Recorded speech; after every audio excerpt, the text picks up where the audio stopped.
And welcome back to Cottage Talk Full Time. I'm Russ Goldman. Joining me right now live is Emilio Danello, who's coming back from the full match. Emilio, let's not waste any time. I can't believe I'm going to say this. You have now watched back-to-back home victories, 6-2. Have you ever seen anything quite like this?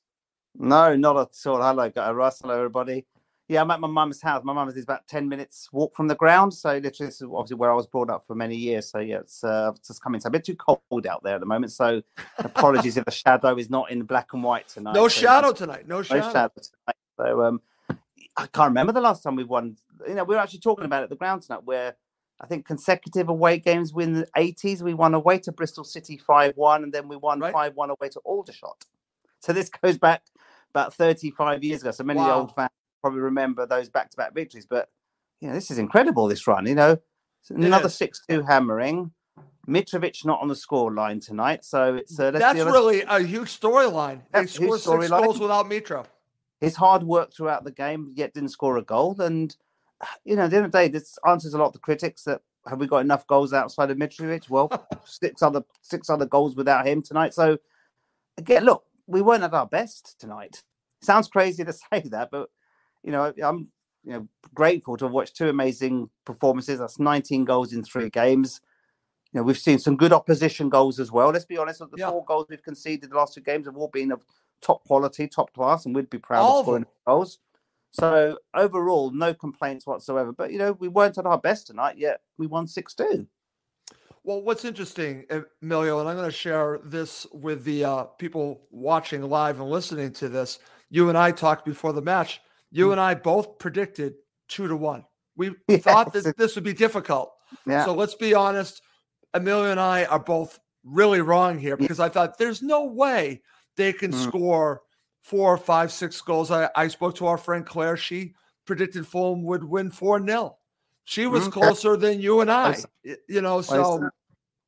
And again, it's, we started off, a bit sloppy. The first 5-10 minutes wasn't pretty. Then we got, the bit of the run of the green, a bit of the own goal. And we were in control up until half an hour without playing particularly well. Birmingham offering very little threat. And then suddenly that's flurry of 3 goals in what? It's about 10 minutes. We suddenly stepped up a gear or two, and Birmingham had no answers. We were so quick. We attacked in numbers. We had always men on. It could have been 4 or 5. The only thing I was disappointed is conceding the goal just before half time. For me, that actually felt the same way. Yeah, I was disappointed. Rather than celebrating a 4-0 or 4-1 half time lead, I was disappointed we conceded a goal. Albeit it was a good strike, but it took slight gloss off the score lines. Weirdly, it did. It absolutely did. Overall, I thought we'd have a more difficult game. I thought we'd win, but Libre, I thought, would have set himself up and his team to stifle us. Keep us pegged back, not play a different style of football that Bristol City did. And outside of that 10-minute spell where we scored those 3 goals, I thought, we were in control, but without threatening per se. Right. And Birmingham was still in it when it was 1-0, but suddenly the floodgates open, 3 goals, end of game, essentially. Absolutely, Emilio. Let's go through the goals, and there are a good amount to go through. So let's start with the first one. Now, this was an own goal, but honestly, this was really created partially because Mitro would have scored here. So I know you were on the other side, probably didn't get a good view of this, but like you said, this goal came and it settled things down. But the lead up to this was, it was a little bit difficult for Fulham. So this, I think, really relaxed the team by getting this goal. It's an own goal. You take any goal you can, but I think Mitro scores here. And if you watch the replay or the highlights, I think he would have gotten this goal regardless. But again, it's an own goal, but we'll take it, right? Yeah, absolutely. And I saw the build-up. Again, I haven't seen the replay of it, but what I recall, was it a Tom Kearney ball through the middle? I think was it an initial ball from Tom Kearney to Wilson? I can't remember the passing. Obviously, the wrong side of the pitch. But again, right. You take a bit of luck sometimes. And I think, like you said, we would have scored anyway. But notwithstanding that, I think we just needed a goal to settle the nerves because we weren't playing particularly well. Like I said, in control, not threatening, keep passing the ball well. A bit sloppy at times. I thought Odoi and Tosin in particular were a bit sloppy in that first 30 minutes. But then we got into a rhythm. It feels like we just, a bit of a wake-up call, kick up the backside, start attacking in numbers, and bang, 2, number 3, then number 4. It's like, Jesus, how many more are we going to score here? It was crazy, Emilio. And like you said, it was like one after another. We're going to go to the second goal from Cabano. And again, this was a typical Fulham goal. This is what they've been really working on, and it's all coming together. Cabano scores a great goal, but the pass is fantastic. Yeah, Dennis Odoi, nice up to Dennis that point. Odoi. Didn't have the best of games, a bit sloppy. No. Got caught out a couple of times. Basically heading the for a corner when he should have done. Should have headed it back to the keeper. So he wasn't his best, but he redeemed himself. Great run, perfect ball in the box, and Cabano, in the form of his life, was lethal. Unbelievable. Last maybe a couple of seasons ago, he would have fluffed that, but the confidence he's got, this guy now, he's playing the best football of his career. The manager's got clearly the best out of him, and there was never hesitation. Bang, back of the net, 2-0. And that made us all feel a little bit more relaxed. Okay, 2-goal margin, in control of the game. We'll take that. Okay, excellent, Emilio. And I think, again, each step relaxed the team, and like I said, the floodgates open. And let's talk about this next one because it's very interesting. The goal from Fabio is set up by a cross. Now, I have personally been very critical of Anthony Robinson's crossing, and I think many fans have as well. I don't think you can argue with a cross here, and you can't argue with a goal from Fabio Carvalho. You and I have been talking about him recently, and he scores 2 goals, but this was really, truly, this was an excellent header. I didn't even know that he had this in his locker, but he does. He does. And the cross, like I said, from Anthony Robinson, spot on. Spot on. It's perfect cross. And same thing again, 2-0 up, attacking in numbers. We had so many men on, to be honest. It was literally pick your man. And Anthony Robinson, I thought, had his best game for a while. I thought he played well. Solid. Defensively looked solid. We'll go to his goal afterwards, but great cross. In fact, Carvalho, again, he a free header, but he still has a lot of work to do there. And the way he glanced that header in the bottom corner, again, wrong side of the pitch for me. But again, he now can score from his head as well. So another few million goes on his price tag. I mentioned it on Saturday. It just keeps going up and up, man. Up. Bit more tonight. So again, good for the young lads. Again, it's all about confidence, and we need to see diversity. We can't rely on Mitrovic to score the goal. And that's what we keep saying week in, week out. And the fact that 3 different scorers in that first half, albeit one of them was an own goal, it's just again it came from nowhere. Like I said, it felt like we stepped up a couple gears. Dennis cross 2-0, Robinson cross 3-0, 3-0. And then Tom Kenny's 4th goal soon after that. Goodness me, didn't have time to breathe and take a pause, and suddenly Tom Kenny makes it 4-0. But look at the passing to that. So much unbelievable short passing, beautiful passing. Pick your man, pick your pass, patient build up. Tom Kenny found the moment, bang, 4-0. Exactly, Emilio. And I'm going to ask the Fulham supporters as we do this full-time episode, man of the match, what was the best goal? Because there was a good amount to choose from. Which was the best out of the lot? I'm now doing this the last 3 matches. I'm doing which was the best goal. It's crazy that that's actually become a talking point on Cottage Talk full-time because there's so many goals. But as you mentioned, Emilio, at this point, I'm thinking, okay, full control. How many goals are Fulham going to score? And then came a sucker punch here. And like you said, it took the gloss a little bit off because you're wondering, why are they giving up some of these goals? But how can you complain? I know I am complaining, but I got it into the half thinking, why did they give up that goal after they scored 4 goals? But honestly, this is a very good goal. I don't know how much you can fault Rodak. You probably got a good view of this. I think he got his hand on it, but it was actually really a good goal. Like you mentioned, all of these goals were really good goals. All the away goals, all the home goals, excellent.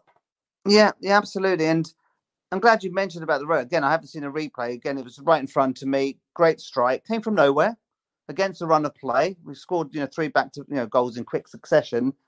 They came from nowhere, still trying to make a fight of it, I guess, just before half time. And it was a good strike.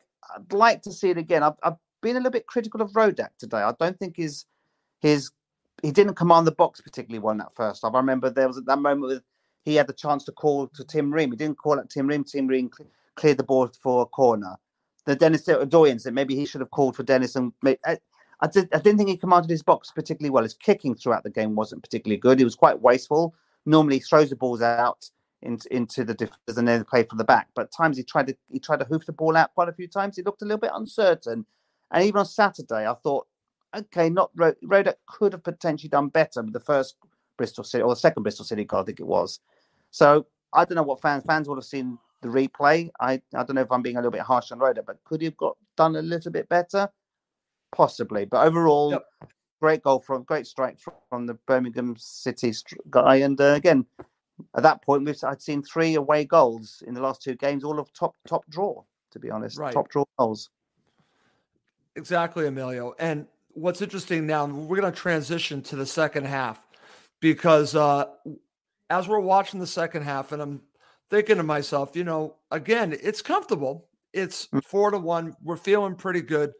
But the beginning of the second half, Emilio, was, again, it just seemed that it was a little bit harder on Fulham. I want to give Birmingham City some credit because I think they came into the second half. I don't know what Bowyer said to them at halftime, but I think that they had a mindset that they were going to continue to go for it and try to get back in this match. And they actually got a second goal, and it was from Gary Gardner. And again, this makes it 4-2. So I want to get your thoughts on this because it's 4-2. Were you nervous at 4-2? Not so much nervous, disappointed again. It's like, second half, I thought we sort of stepped back a little bit. Again, we've got to recognise the fact we've had to play 3 games in 7-8 days. So the players are a little bit tired. We took the foot off the gas. We sort of deliberately didn't press, maybe trying to choose our moments to attack rather than running at 200 miles an hour throughout that half. And that played into Birmingham's hands. Like you said, give them some credit. They tried to make a fight of it. And I actually remember saying to the guys around me, they deserved that goal because I thought they tried to make something out of it. They traded a few moments. Defensively, we blocked a lot of good opportunities for them. And they made it hard for us. So, but they were on top up to that point. I think they deserved that second goal. But that woke us up. That was a kick up the backside we needed. It was like a wake-up call. We had to wait for the second seed to suddenly say, you know what, guys, pull your socks up, go back and play your normal game of football rather than sitting back and just preserving your energy. And like I said, within a couple of moments, there was another great goal. Exactly. And this to me is the most encouraging part of the match, Emilio. Here I am talking about Fulham are up 4-2, and they've already scored 4 goals. It's about the response. We've now seen this in 2 consecutive matches. Yeah. I want to see a response after they give up a goal. We've now seen it 3 times. Yeah. And Fabio Carvalho, like you've already mentioned, the price tag keeps going up because this was a fantastic goal by him. Yeah. The guys behind me were saying it was Messi-like there. Messi type. The way he took that ball, controlled, stayed on his feet, sidestepped and just shot. I think he had only one thing on his mind there. You can see that. That's a guy. Amazing what a bit of confidence can do for you, because I think he had a few average games leading up to Saturday's game for Bristol City. He scored that great goal. That was, that boosted his confidence.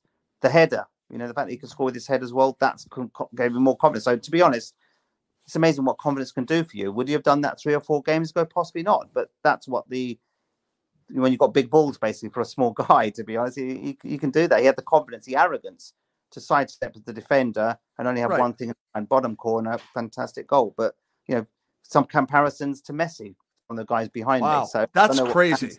Fans want to comment on here, but see what they want to say. But, I'd like to see what the fans watching us now think. Is that being a bit over dramatic? Was there Messi? I don't know. In him there? Was it Messi-like? Was that second goal from Fabio Carvalho Messi-like? That's very interesting that you guys were thinking that. A couple of people called out there in terms of, the fact that someone's so young, so confident with their arrogance, and the way he celebrated the goal as well. That was important. I like to see body languages. You know me. I like to observe. I know. People. Just the way he kissed his badge, kissed his fans, gave the ears to the fans and all that. So he knows there's some fans on his back because he's not signing a contract. His way of responding is 3 goals in two games. It's fantastic. And honestly, like you and I were talking about before, and I was talking with our friend Steve Reynolds about it too. It's going to be interesting what's going to happen with Fabio Carvalho, but he's letting his football do the talking. And that is the best thing that he can do because it benefits himself and it benefits Fulham Football Club. It works hand in hand. So congratulations to him for scoring these goals and playing the way that he's playing. He stepped up his game. We're seeing the player that we saw at the beginning of the season. Yeah, okay, absolutely. Amelia. So let's now talk about, again, it's 5-2, and I'm listening to Gentleman Jim and Jamie, and they're talking about how they really wanted Fulham to score that 6 because they wanted them to win the second half, basically win the second half. So I didn't think it would go all the way to basically the last kick, but it does. And it's Anthony Robinson. We've already talked about Anthony Robinson. Thoughts on his goal and how you felt that the fact, at the time it dawns on you, back-to-back 6-2. Yeah, I think there were other in the lead up to that goal. There were other opportunities. I think Harry Wilson was trying to do some special moments from back flicks and back heels and all that. So there's a bit of arrogance in the way you can do that when you're 5-2 up, cruising, in control, and the fact that we still kept pushing and pressing right up to the wire. So I think the players knew from the fans' reactions that get that 6th goal. They wanted another goal to add to the collection, and to be honest, it felt inevitable that we were going to score another goal. I was videoing the end of the game more just to get to savor the atmosphere, the celebrations, not to expect a super strike from Robinson, a cracking goal, and well deserved. I thought he had his best game, like I mentioned earlier, for a while. He looked confident defensively, and look, he got an assist and got a goal as well. So overall, it's consistency, right?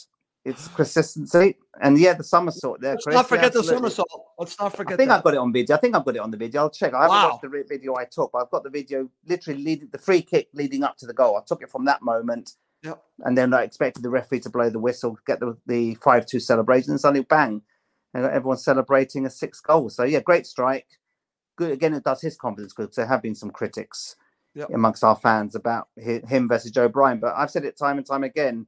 Sorry, 100-0. I want Robinson ahead of Joe Bryan 100 times out of 100.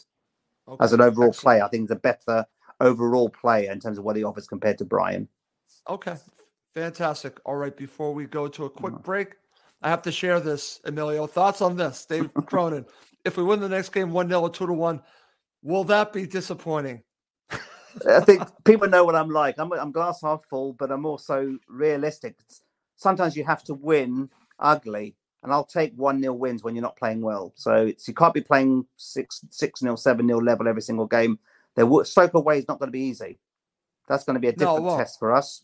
Different proposition, a team reasonably informed. So I don't mind going there, playing ugly and getting a 1-0 win. I'll take that. Still, end of the day, still 3 points.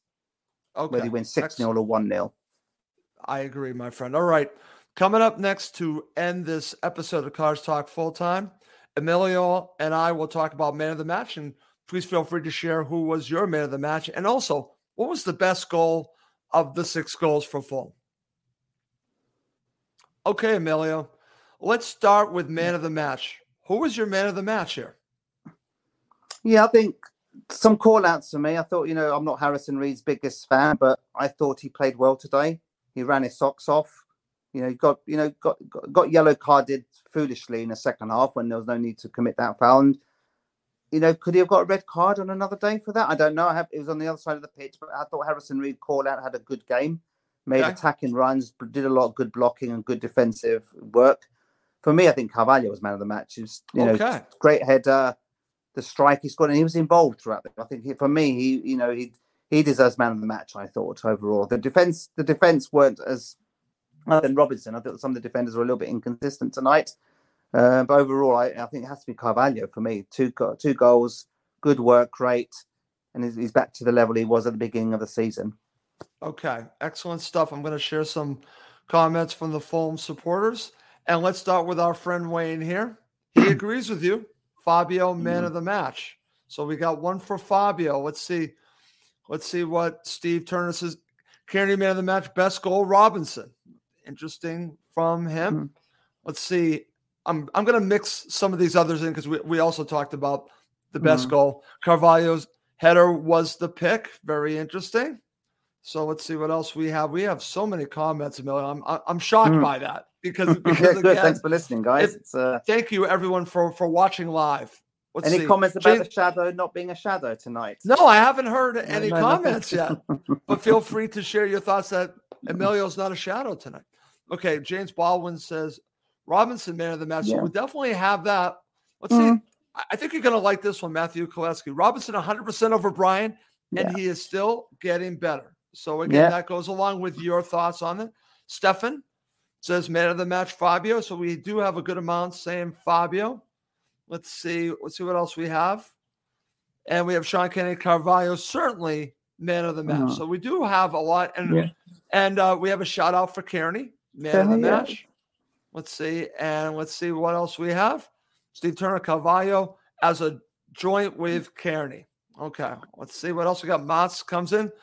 Goal. Fabio second. Man of the match. Fabio. So we're going Fabio and Fabio.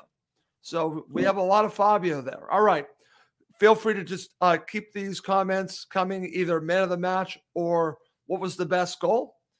Wayne is chiming in as well. Second goal was the best from Fabio. Okay. How about you, Emilio? You got to watch all 6 of them. Which is the best of the lot, my friend?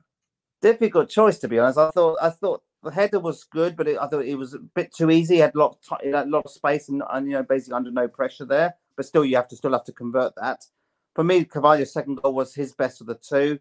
The strike from Robinson was lethal, but I'm going to give it to Carvalho. I think just his movement, his positioning, his awareness, arrogance, confidence, all of those adjectives and those qualities which were all in that goal. I thought it was interesting with the guy we have Rob Elliott, who's been on our show a few times, calling out that there was a Messi-like look to that goal, and I think I can see where he's coming from there. I'm not going to. Clearly, there's a big divide between the 2 players, but you see, I hope these players, some of the fans watching tonight, can see where we're coming from there. But there's a messiness there in terms of it's crazy that so you guys are talking in that level. It's crazy.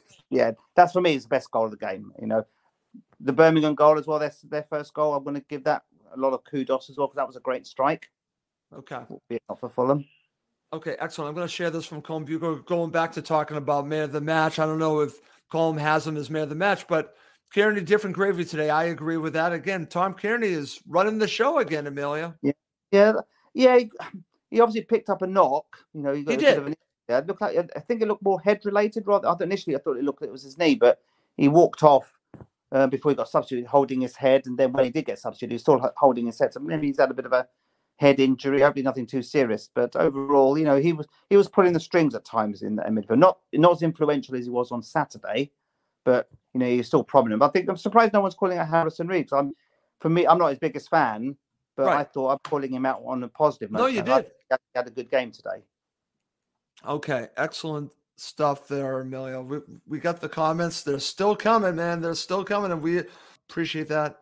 Little here for Neeskins. Let's see. I think he was talking about Neeskins for the goal that Neeskins had. And let's see. James Robinson has James Baldwin. I'm sorry, says. See comment above about why Robinson man of the match. So, James, I'm going to go look for your comment. And let's see what James has to share. Robinson had the best game of his season so far. So solid first half.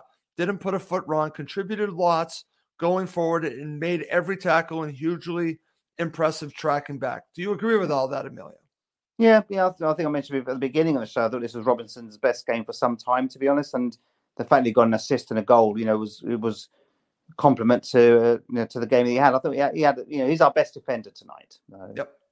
Okay. Now I'm going to share this comment, and I think it's important because there's one player we have not mentioned at all. We've not mentioned him at all. Yeah. And thoughts on what Steve Turner shared here. I was impressed with Mitro. Why? Yeah. When he moved and held it up, played it off, he dragged 2 defenders away, making room and space for others. Emilio, you mentioned this in a prior show. The Bobby Zamora effect. Are we seeing that from Alexander Mitrovic? Yeah, I think, again, you won't have seen him necessarily on the score sheet tonight. But I agree 100% with Steve here because on the pitch, you can look at just his positional play. He wasn't necessarily playing in the top third of the pitch. He was going back into the centre circle, trying to get the ball, trying to make things happen. So he was his work rate tonight was exceptional. You may not have said he may not have been on the score sheet or as influential in assisting any of the goals, but behind the scenes, sometimes where the camera isn't focusing on him exclusively, he did a hell of a lot of work rate tonight, bullying the defenders, chasing balls down, even when you're 4-2 up, 5-2 up. it was non-stop work rate there. So great call out, Steve. So I agree with you. I think he had a different type of good game, if that makes sense. You normally get the plaudits for scoring hat tricks. There's another side of Mitrovic, the fighting, the battling, the chasing down. He looked knackered at the end, and deservedly so. He's had 3 great games in a week. Okay.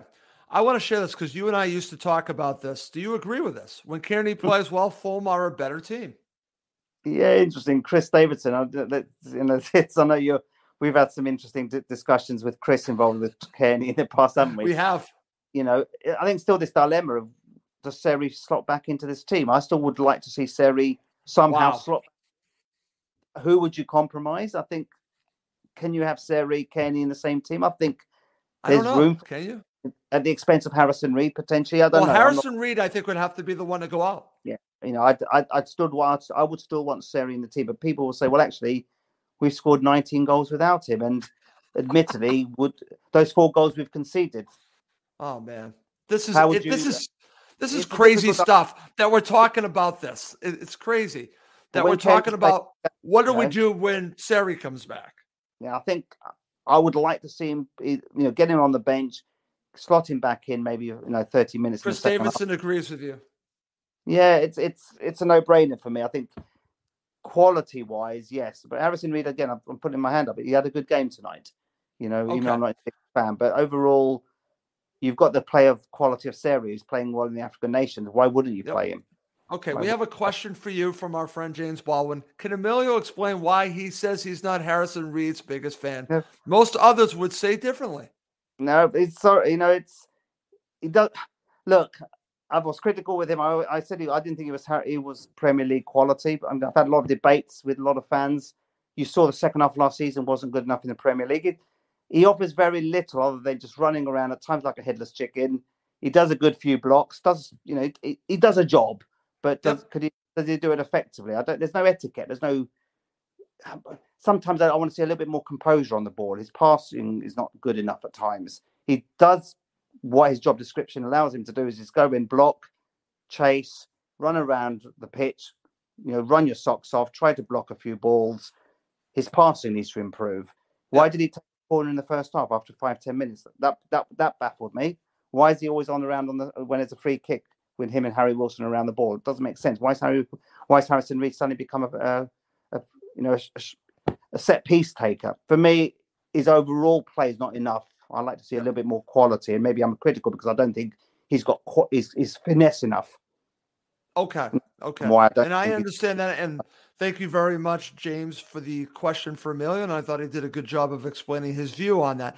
Okay, here's going to be the final comment, and we're going to go back to talk about Tom Kearney, because we know Chris Davidson has, it's a big fan of Tom Kearney, and I understand that because Tom looked like he got a knock. I wouldn't be surprised if he misses the next game.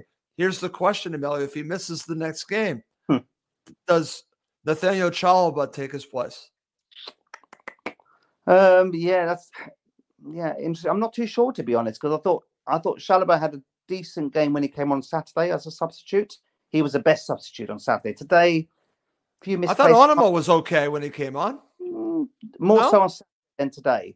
A few good passes. There was a couple good moments when he spread the ball quite nicely.